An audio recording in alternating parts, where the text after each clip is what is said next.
Byron here from Behind the Scene, and today I'm on the phone to Ron from Red Jumpsuit Apparatus. How you going, dude? I'm pretty good. How are you doing? Not too bad, not too bad. What are you up to today? I'm a full-time dad, part-time rocker. So my morning started at about 7:30 with my kid. His name's Wolfgang. He's 2 years old. And that's usually when he wakes up. So mainly just changing diapers and feeding him and making sure that he's happy. That was the first half of my day. Sounds like a pretty full-time job. And then the rock star half, that sounds even more full-time, or do you find an equal balance? I definitely spend more time parenting than I do on stage, so I found a pretty good balance. Yeah, I'm That's definitely. I'm a part-time rocker, but it's fun. It's the best day job in the world. No, it seems like it. You've been doing it for now just 15 years officially, or a bit more than that now? Yeah, 15 professionally. So dang, I'm an old ski. I'm a little long in the tooth. No, that's wicked. How have those 15 years been? Can you give me some highlights on some of the best times? Oh, we've been everywhere. We've been on the top, we've been on the bottom, and everywhere in the middle. So, it's been a good ride. I'm just really happy that people are digging the new stuff, and we're still around and still doing our thing, and it's just all time. So it's been a wild ride. What else can you say, right? It's a dream come true to be in a band. So I try to always remember to be grateful for that. You've definitely seen a fair bit of the world. You've come to Australia a few times, and you're coming again in the next few weeks. How do you find Australia as compared to the rest of the world?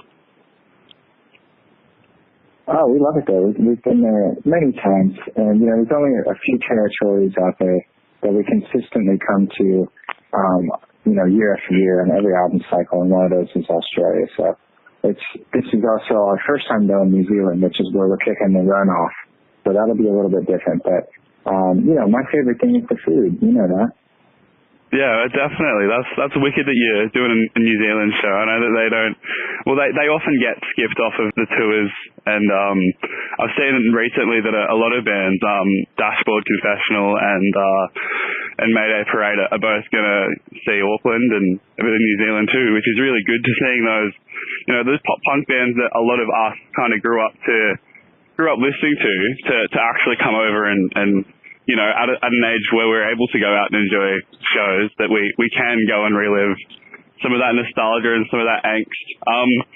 Do you find that bands these days are performing in a different way than they were 15 years ago? Depends on the band, and what they've done. In our particular instance, our current single's been number one on the Christian Billboard charts in the U.S. for 10 weeks. So when we play over here, all the new stuff is popular, and a lot of the younger fans don't even know a lot of the old stuff. When we go overseas, where music doesn't always come out as soon right away, it tends to be the other way around. So you'd have to take it on a case-by-case basis. But with a band like Dashboard, they've continually put out great records from the beginning. We've kind of just tried to follow their lead, So I assume not too much has changed other than the bands usually just get better. I know we sound better than we ever have. So, I think the longer you stay alive and keep doing what you do, the better you get. No, that's a fair point. So it's just like the repetition and the building on what you know is kind of what you put it down to? Definitely. It's kind of like, the same thing with people in any field. To get a degree or a master's, you got to put 8 to 12 years in. So we're sitting at about 15 years now. So that feels pretty good. I feel like we can say we're professionals now.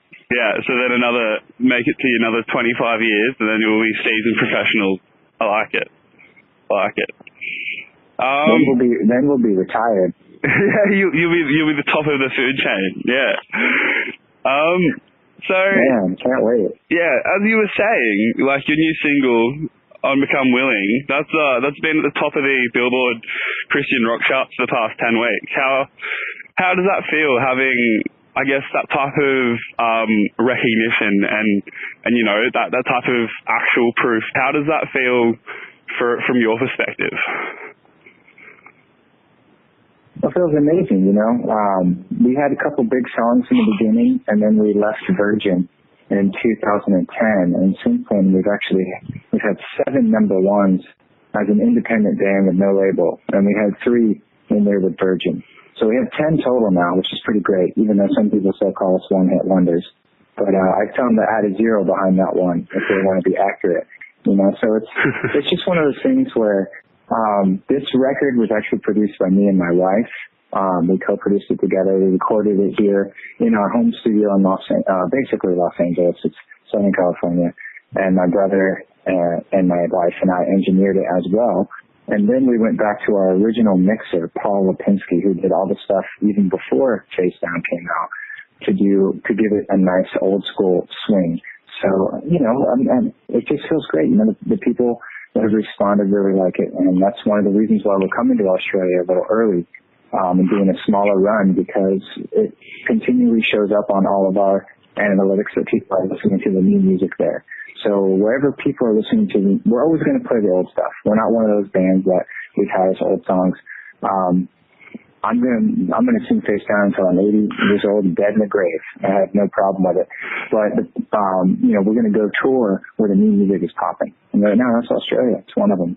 No, that's wicked that you say that, because I know a lot of bands are kind of giving up the goat. They're just, yeah, look, we've overplayed this song. But it's really cool to hear that you guys are. You know, you're gonna play your new stuff. You're gonna play your crowd favorites. You're gonna play, you know, whatever you want to play, really. And it's so good to hear that you haven't given up, you know, the original stuff. Do you find that it's still the most requested, or do you get a lot more requests from your second, third, and now the Awakening? Well, when you've been a band for 15 years, any question like that is really geo-market or geo-targeted, you know, like, so for instance, Australia is its own can of worms. You can't compare how the kids listen to music in the U.S. as Australia. And that's when we were kids, we didn't do that. We thought everybody just kind of listened to the same thing. But as soon as you do a little bit of world traveling, you realize that, you know, there's different vibes out there. So, you know, for instance, in the U.S., the demand is typically for the new music. In Australia, the last time we were over there, we did the 10-year anniversary. So that was before the new album was out. So they didn't even get a chance to hear it yet. So the cool thing about us coming over this time is they actually have had time to request it. They have had time to digest it. They've had time to learn some of the lyrics and have a good time when we play them live. And, you know, that just adds to, we left off with the Don't You Fake It 10-year anniversary run, which was phenomenal.